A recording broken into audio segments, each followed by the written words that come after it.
Sebuah rumah warga rusak akibat terdampak proyek pembangunan saluran air di Kabupaten Tuban, Jawa Timur. Bangunan tembok sepanjang 20 meter ambruk rata dengan tanah setelah dilakukan pengerukan tanah sekitar. Pemilik rumah protes keras meminta pertanggungjawaban dinas terkait maupun penggarap proyek. Hadi Sucipto langsung naik daras setelah mengetahui tembok belakang rumahnya di Desa Semanding, Kecamatan Semanding, Kabupaten Tuban ambruk rata dengan tanah. Bangunan sepanjang 20 meter dengan tinggi 3 meter ini diduga terdampak proyek pembangunan saluran air yang berada tepat di bagian belakang rumah.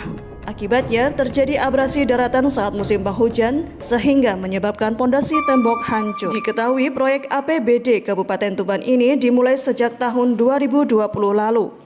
Namun setelah dilakukan pengerukan, proyek pembangunan saluran air ini dihentikan dan sempat mangkrak selama 2 tahun. Bangunan tembok rusak sedikit demi sedikit dan mencapai puncaknya akhir Juli 2022 kemarin saat pengerjaan proyek kembali dilanjut. Tembok ambruk rata dengan tanah. Pemilik rumah sudah beberapa kali meminta pertanggungjawaban, tapi beberapa pihak yang ditemui terkesan saling lempar tanggung jawab. Air hujan yang meluber karena adanya proyek yang ditelantarkan.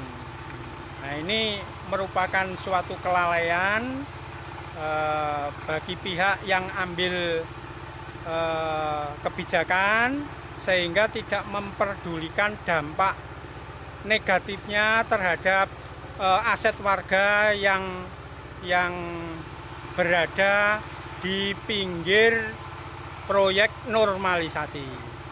Ini apa toh Pak? Proyek apa ini Pak? Proyek normalisasi saluran air. Kalau temboknya Bapak ini panjangnya berapa Pak? Panjangnya kurang lebih 20 meter. Nah, tingginya 3 meter. Awalnya gimana Pak? Awalnya saya tidak mengetahui karena ini tertutup tembok dan di belakang rumah saya jadi tidak terlihat dari sebelah barat. Dari rumah saya tidak kelihatan karena terhalang oleh tembok. Proyek awalnya di tahun berapa ini? Pengerukan pertama saya tidak tahu persis bulannya, tapi tahun 2020 sehingga baru bulan Juli kemarin tahun 2022 proyek ini dilanjutkan sehingga selama 2 tahun itu ditelantarkan. Warga berharap ada tanggung jawab terhadap kerusakan tembok rumahnya. Bangunan yang semula berdiri kokoh dapat diperbaiki kembali seperti semula. Dari Tuban, Jawa Timur melaporkan.